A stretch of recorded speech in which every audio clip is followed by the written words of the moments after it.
오픈도어 선교회라는 단체가 있습니다. 여기서 매년 발표하는 자료가 있는데 월드 와치 리스트라는 자료예요. 이게 뭐냐면 기독교 박해 국가의 순위를 매기는 자료입니다. 이 자료에 따르면요, 예수를 믿는 이유로 박해를 받는 그리스도인들의 숫자가 2024년 작년에 비해서 2025년 올해에 1,500만 명이 더 늘었다고 해요. 우리가 살아가는 동시대 2025년도에도 어떤 분들은 예수를 믿는다는 그 이유 하나만으로 감옥에 가고 있습니다. 또 어떤 분들은 모든 사회적 영역에서 배제되기도 해요. 그러면서도 믿음을 포기하지 않고 또 사랑으로 살아가고 포용의 삶을 살아내고 있다는 것입니다. 제가 이 기사를 읽으면서 이 단체의 대표분이 남긴 말이 참 마음에 와닿았어요. 신앙적 고난과 압박이 없다면 예수 그리스도를 향한 명확한 신앙적 결단도 없습니다. 물질적 풍요와 번영이 우리 그리스도인들에게 좋은 일인가요? 예수 그리스도의 교회에게 축복인가요? 우리의 신앙은 급진적이어야 합니다. 우리가 믿는 신앙 그대로 곧게 서야 합니다. 신앙적 고난과 압박이 없다면 예수 그리스도를 향한 명확한 신앙적 결단도 없습니다. 참 이 말이 제 마음을 울렸습니다. 그러면서 이 글을 읽는데요, 이상하게 저희 어머니가 많이 생각났어요. 그래서 그런지 주일 새벽에 꿈에도 나오시더라고요.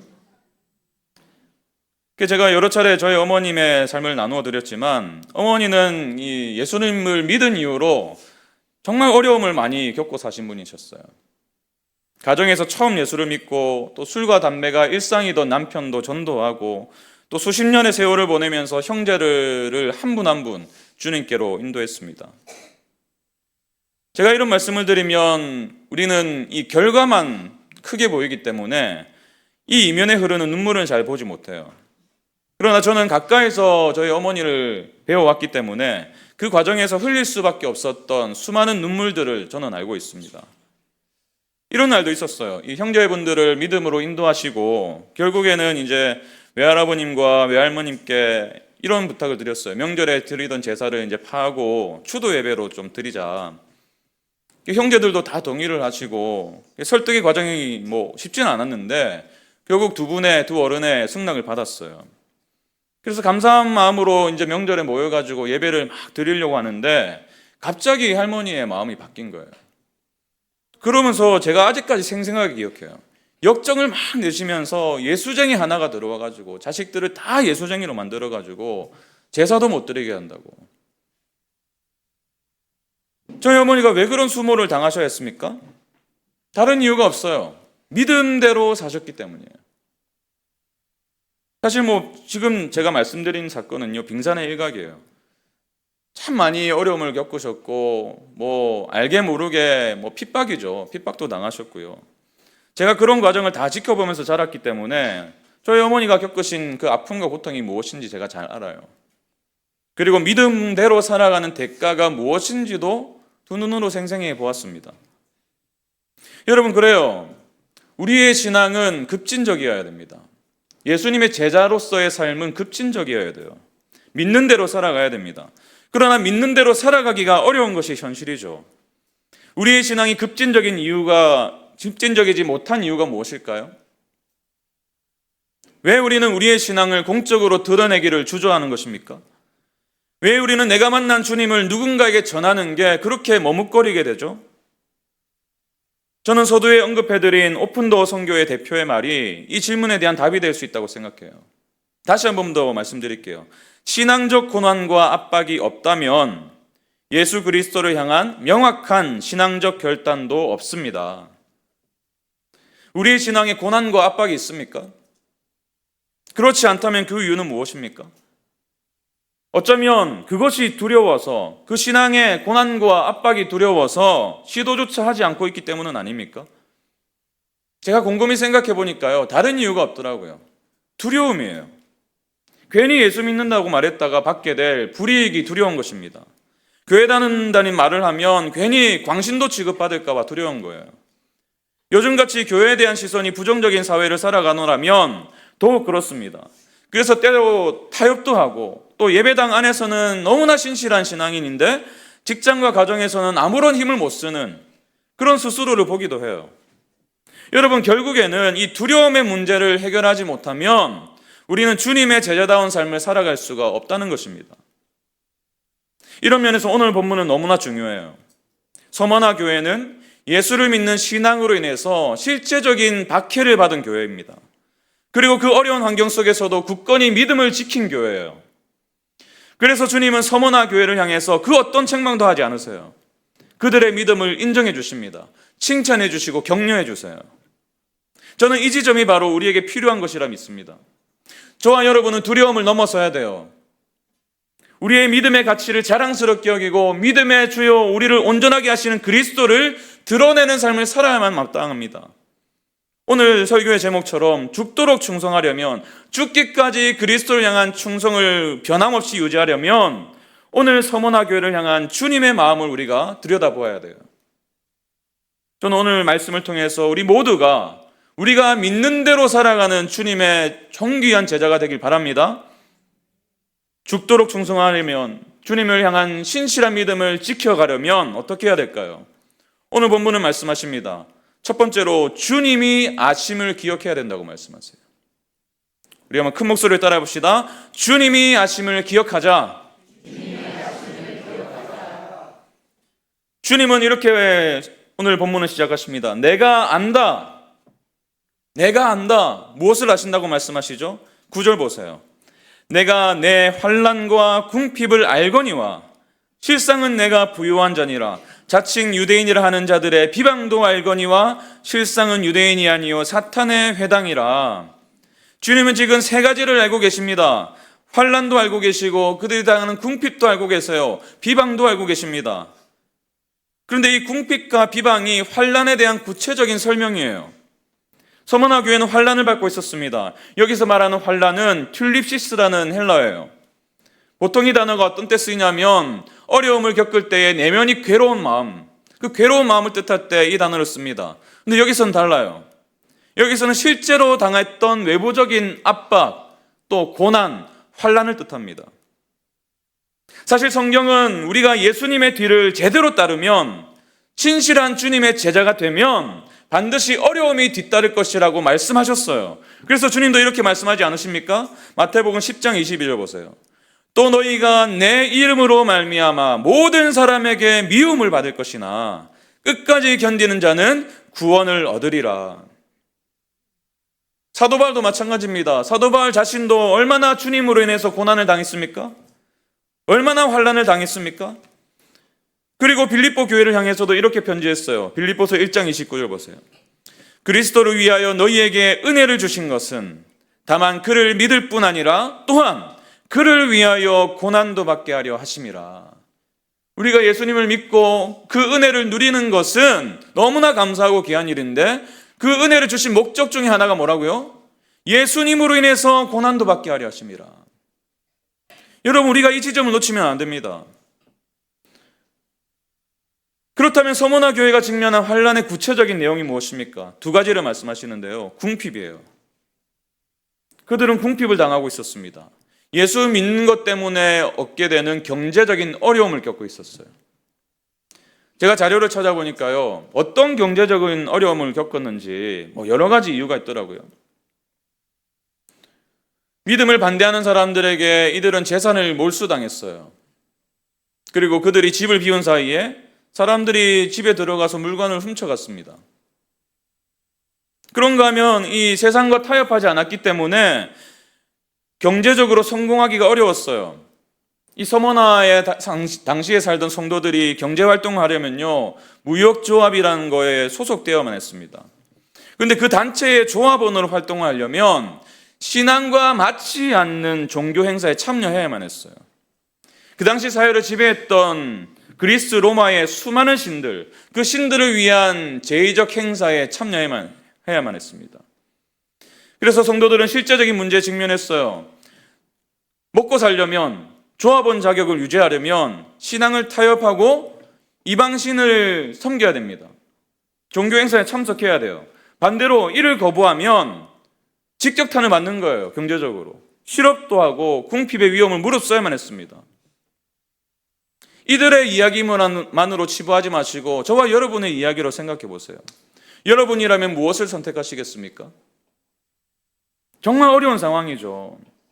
그러나 서문화 교회 성도들은 사회 전반에 흐르는 그 물줄기에 편승하지 않았던 것 같아요.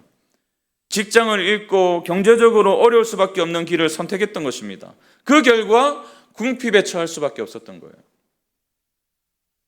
우리가 여기서 잠시 생각해 봐야 될 부분이 있습니다. 많은 사람들이 잘못된 복음을 가르치고 있어요. 예수 잘 믿으면 물질적으로 복을 받는다는 거예요. 정말 그렇습니까? 이런 주장을 하는 것을 우리가 뭐라고 말하죠? 번영복음이라고 해요. 믿음을 가지고 긍정의 언어를 선포하고 헌금을 많이 하면 1000배의 복을 받는다. 10만 원 내면 곱하기 1000이 된대요. 믿으십니까? 누가 아멘 하신 것 같은데요? 대표적인 사람이 우리가 잘 아는 조엘 오스틴 목사잖아요. 이 한때 온 한국 교회를 긍정의 힘이라는 책으로 휩쓸었지 않습니까? 근데 여러분, 이러한 믿음은 성경이 가르치는 방향과 전혀 다른 믿음입니다. 물론 성경은 물질적인 복도 하나님이 주시는 선물이라고 말씀하십니다. 그러나 번영복음은요, 우리의 믿음과 복을 직결시켜요. 그래서 잘못된 거예요. 믿음이 좋으면 복을 받고 그렇지 않으면 어려움을 당한다는 것입니다. 여러분, 이들의 주장이 옳다면 여전히 경제적으로 궁핍한 나라에 살아가는 신실한 그리스도인들은 무엇으로 설명할 것입니까? 북한 땅에서 인권이 말살된 채 살아가면서도 여전히 주님을 따르고 믿는 형제들은 어떻게 설명할 것입니까? 모든 부를 죄라고 치부하는 것도 잘못이지만 하나님께 충성하면 반드시 물질적으로 복을 주실 것이라는 믿음도 잘못된 믿음이에요. 우리는 이 사실을 서문화 교회를 통해 보는 것입니다. 믿음이 좋아도 경제적인 어려움을 겪을 수 있어요. 아니, 오히려 믿음을 선택한 결과가 궁핍함이 될 수도 있습니다. 그런데 중요한 건요, 주님께서 이 고통을 알고 계신다는 거예요. 아실 뿐만 아니라 이러한 믿음의 선택을 칭찬해 주신다는 겁니다. 2장 9절 다시 보십시오. 내가 내 환난과 궁핍을 알거니와 그러나 실상은 네가 부유한 자니라. 그들이 겪고 있는 현실은 분명 경제적인 어려움이었어요. 그러나 주님은 그렇게 보지 않으십니다. 궁핍한 자로 보지 않으세요. 실상은 네가 부유한 자니라. 우리의 현실도 또 세상의 평가도 주님의 평가보다 귀하지 않습니다. 주님의 평가보다 중요한 건 없어요. 여러분, 우리가 믿음을 선택할 때 때때로 마주하게 되는 경제적인 어려움이 얼마나 힘든 것인지 주님이 알고 계세요. 동시에 주님은 네가 부유한 자다라고 칭찬하십니다. 이것이 우리가 믿음의 길을 선택할 수 있는 위로가 아닙니까? 제가 이 부분을 묵상하는데 떠오른 분이 한 분 계셨어요. 부산에서 감자탕 체인을 하시는 집사님입니다. 이분이 식당을 운영하면서 하나님 앞에서 결정한 것이 하나가 있었는데, 한 가지는 정말 맛있게 감자탕을 만들자. 또 한 가지는 주일에 문을 닫자 였어요. 사실 주일, 일요일이 가장 매출이 많을 때 아닙니까? 손님이 많으니까요. 근데 이분이 주일에 사역도 해야 되고 하나님께 집중해야 되기 때문에 처음부터 이런 결정을 한 것입니다. 물론 이 결정이 쉽지 않았어요. 내면에 엄청난 갈등이 있었습니다. 그러나 이분 나름대로의 믿음의 고백으로 그렇게 결정을 하신 거죠. 모르긴 몰라도 이분은 이 믿음이 있었던 것 같아요. 실상은 네가 부유한 자니라. 물론 이분의 결정을 일반화시킬 수는 없죠. 자영업을 하시는 분들에게 제가 지금 주일에 문을 닫으십시오라고 말씀드리는 건 아니에요. 주일에 출근하는 직장을 당장 그만두라고 말씀드리는 것도 아닙니다. 제가 말씀드리고 싶은 건요, 우리의 태도예요. 주님 앞에서 이러한 믿음의 고민이 있는가예요. 신앙의 가치를 지키기 위해서 내가 어려움을 당할 두려움을 벗어던지고 어려움을 당할 용기가 있는가? 주님 앞에서 그런 고민이 있는가를 묻고 있는 것입니다. 주일에 어쩔 수 없이 일을 하셔야 되는 분들도 계세요. 우리 교회도 계세요. 그분들께 말씀드리고 싶습니다. 주님은요, 여러분의 중심을 보세요. 예배를 드리고 싶은 갈망과 또 그 애타는 마음으로 주님, 제가 주님을 예배하길 원합니다. 그런 마음으로 기도를 하는 그 기도에 주님께서 응답해 주실 줄 믿습니다. 그 기도를 듣고 계세요. 주님은 우리의 마음과 생각을 아십니다. 때로 우리가 믿음을 선택할 때 받는 경제적인 타격이 어떤 것인지도 아세요? 직장에서 부당한 요구를 거부할 때에, 정직의 가치를 선택할 때에, 그로 인해 궁핍에 처하는 상황을 마주할 때에 여러분 꼭 기억하십시오. 주님은 우리를 향해서 실상은 네가 부유한 자라고 칭찬해 주십니다. 그런가 하면 서머나 교회가 직면한 또 다른 환난은 무엇입니까? 비방이에요. 9절 다시 보십시오.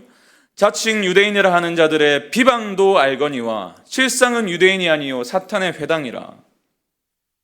이 초대 교부들이 남긴 기록을 보면요, 기독교 초기부터 이미 유대인들이 그리스도인들에 대해서 악의적인 소문을 퍼뜨렸대요. 이 주님의 살과 피를 먹는 이 성찬의 의미가 있지 않습니까? 근데 이 표현을 가지고 저 사람들은 사람을 먹는 사람들이다, 식인 집단이다, 악평을 했어요. 황제와 로마가 아닌 예수와 그의 나라에 충성하는 반역자들이다. 그래서 실제로 유대인들이 로마 정부의 이 그리스도인들을 법적으로 고발하기도 했습니다. 우리가 잘 아는 폴리캅도 서머나 사람 아닙니까? 유대인들이 고발했어요. 결국 화형을 당해서 순교했잖아요. 사실 우리도 이러한 비방에 둘러싸여 있습니다. 요즘 뉴스를 보면요, 교회에 대한 긍정적인 기사를 찾아볼 수가 없어요. 대부분 부정적인 기사예요. 여러분, 사실 교회가 이 사회에 공헌하고 있는 일이 얼마나 많습니까? 예를 들어서 우리 교회만 하더라도 우리 교회가 지역센터와 연계해가지고 1인 가구를 매년 돕고 있지 않습니까? 근데 그 사실을 아는 야탑 주민이 얼마나 될까요? 가정폭력 피해자들에게 반찬을 봉사하는 일을 매달 하고 있습니다. 그 사실도 아마 모를 거예요. 그러나 교회에 대한 부정적인 기사는 넘쳐납니다. 물론 실제로 그런 일들이 벌어졌기 때문에 기사화가 된 것이겠죠. 이것은 분명 우리가 회개해야 될 부분입니다. 그러나 가만히 보면요, 의도적이라 볼 수 있는 부분들이 많아요. 이것은 우리가 관계를 맺고 살아가는 사람들 사이에서도 종종 경험하는 일입니다. 우리가 교회 다닌다고 하면, 예수를 믿는다고 하면 뭔지 모를 불편한 기색을 비춰요.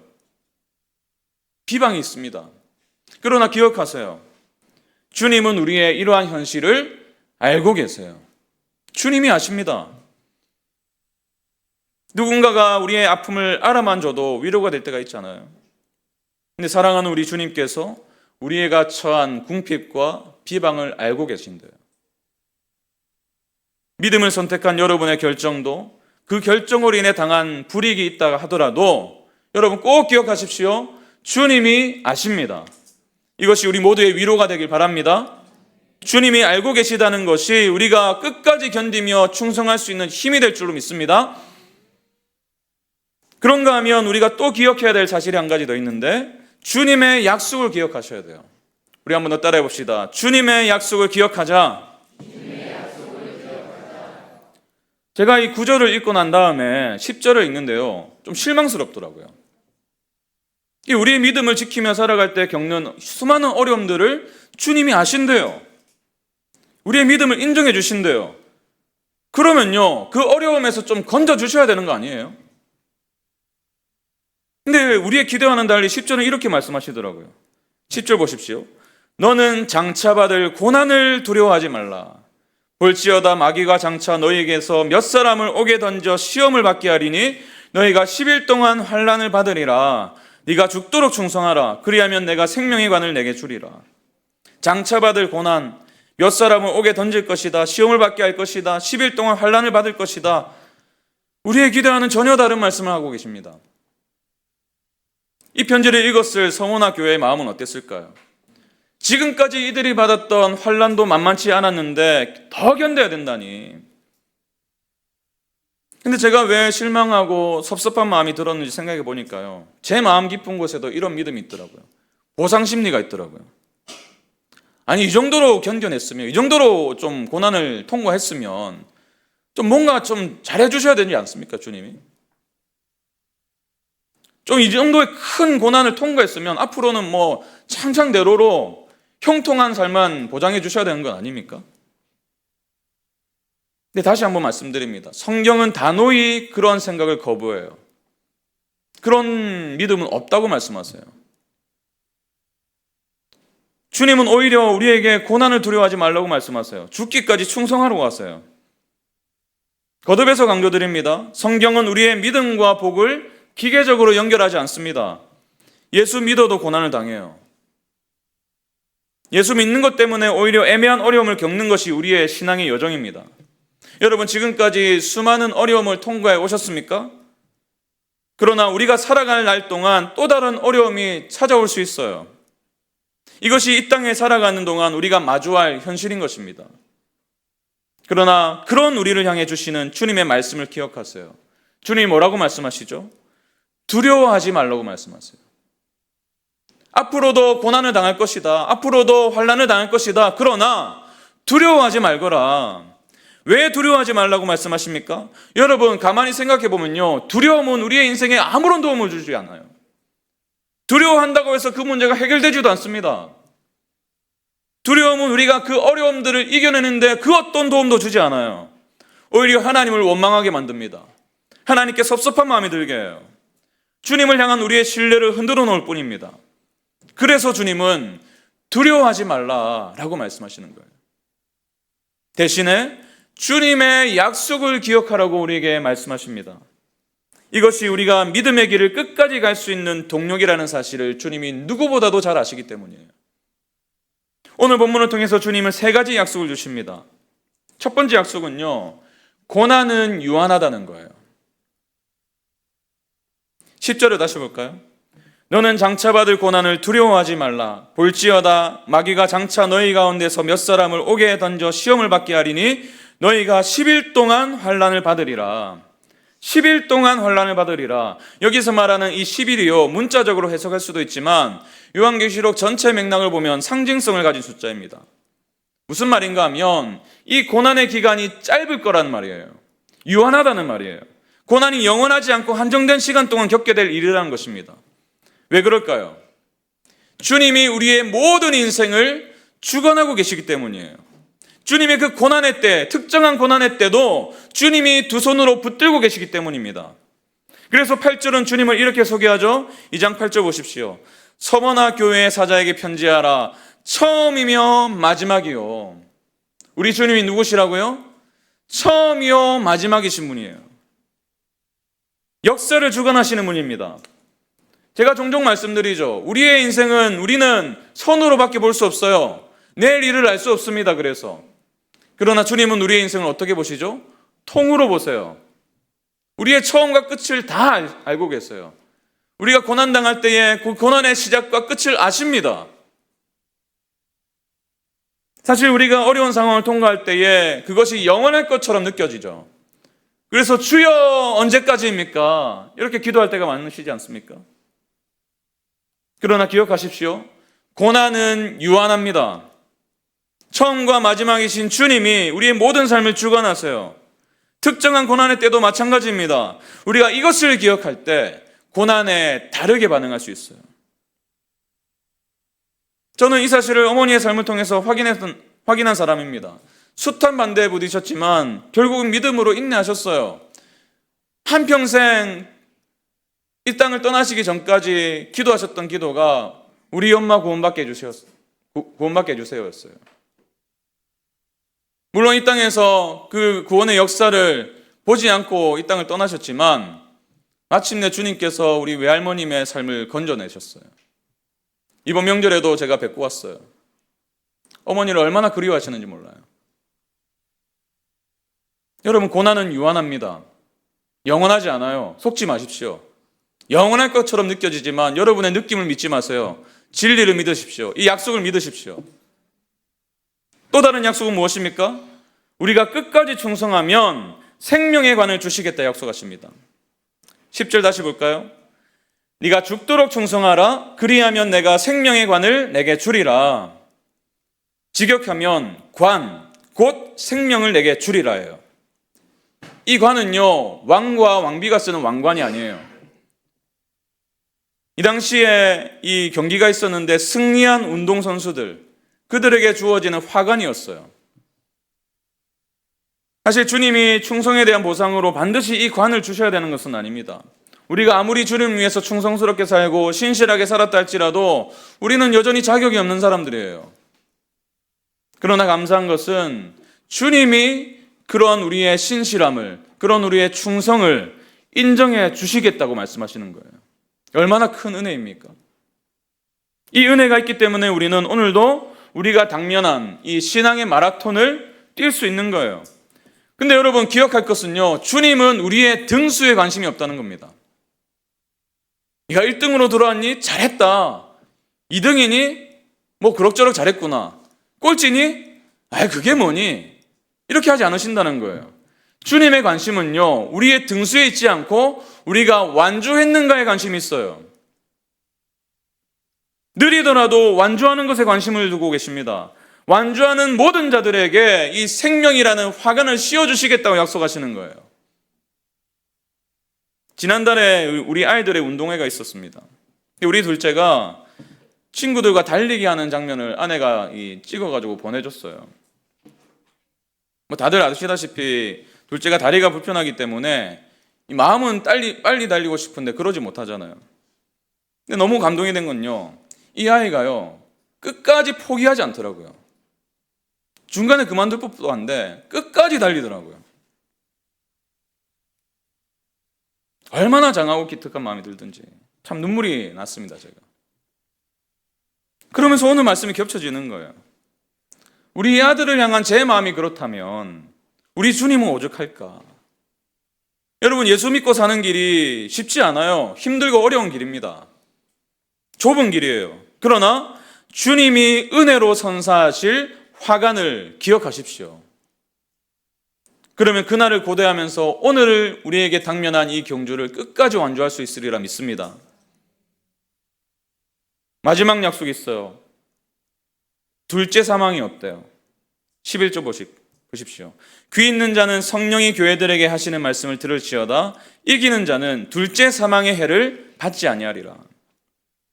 우리의 믿음의 선배들인 청교도들이 남긴 유명한 말이 있는데요, 한 번 태어나면 두 번 죽고 두 번 태어나면 한 번 죽는다, 이런 말이 있어요.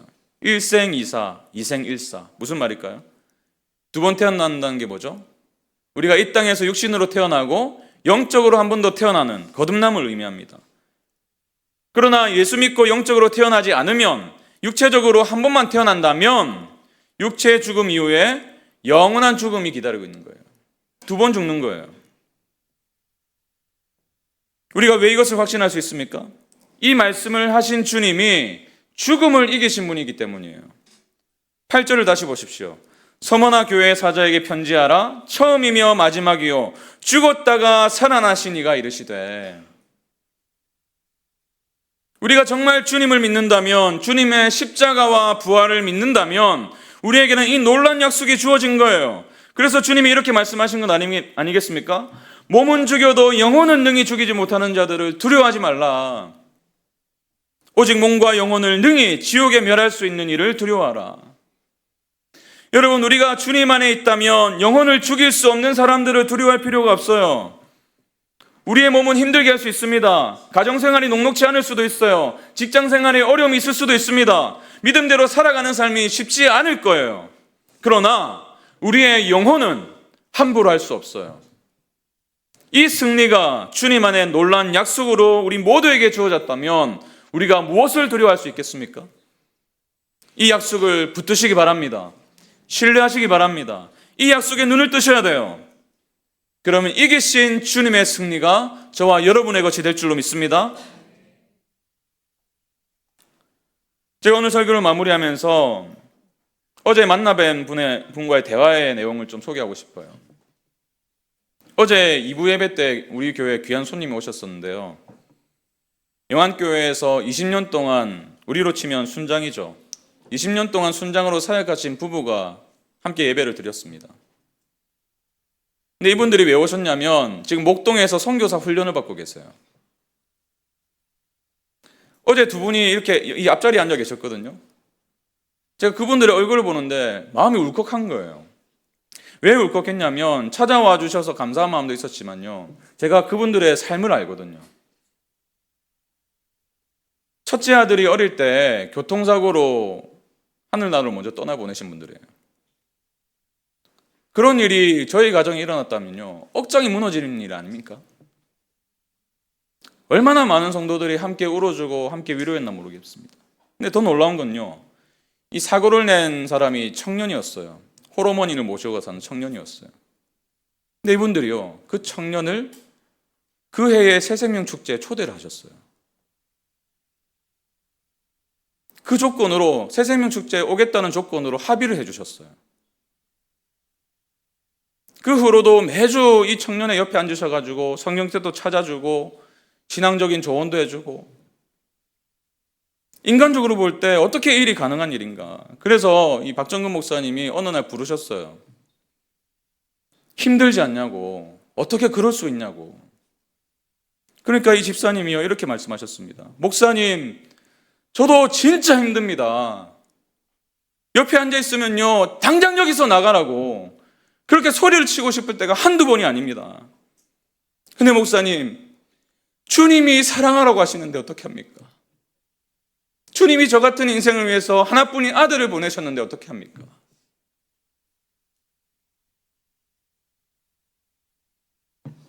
그런 분들이 이 교회에서 신실하게 리더로 섬기시다가 이제 오지에 있는, 모 국가의 오지에 있는 소수민족을 섬기시겠다는 거예요. 제가 두 분 만나가지고 아내와 같이 만나서 한참을 대화를 나누었는데요, 정말 마음에 격려가 되었습니다. 오히려 제가 격려를 받았어요. 그분들이 이런 말씀하셨어요. 목사님, 저희 부부에게 건강을 허락하실 때까지 그 민족을 위해 살고 싶습니다. 그 말씀에 눈물이 나더라고요. 그러면서 오늘 말씀이 떠올랐어요. 죽도록 충성하는 게 이런 것이구나. 두 분은 아마 이 말씀을 아셨을 거예요. 주님이 우리의 환난을 알고 계시고 또 끝까지 충성하는 자에게 놀라운 약속을 주셨다는 사실을 믿는 분들이에요. 그 믿음이 있기 때문에 여전히 주님의 길을 달려가고 계신 것입니다. 제가 그 두 분을 만나면서 이런 소망이 생겼어요. 주님, 우리 기쁨이 되는 교회 성도들 가운데도 이러한 믿음의 영웅들이 일어나길 바랍니다. 이러한 믿음을 가진 자들이 세워지길 바랍니다. 정말 간절한 마음으로 기도하고 있습니다. 여러분, 주님이 아세요. 여러분이 예수를 믿음으로 인해서 겪게 되는 그 어려움들과 고난들과 갈등들을 주님이 다 아십니다. 그리고 주님이 약속해 주셨어요. 처음이자 마지막이시며 죽었다가 살아나신 그분이 우리에게 분명히 약속하십니다.